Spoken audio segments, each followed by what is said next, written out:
Следующий миф о том, что если зажечь в доме огонь, то в доме будет еще холодней. Потому что пока пламя разогревает место вокруг камина, по трубе уходит тепло, и соседние комнаты остывают. Но мы только что разожгли огонь, и везде в доме у нас термометры. Джейми, в одной комнате температура стала ниже почти на 3 градуса.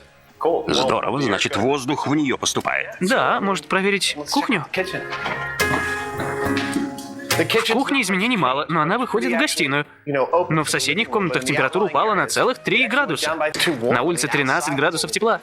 Я боялся, что так мы ничего не докажем. Что нужно ехать туда, где снег. Но миф подтвердился.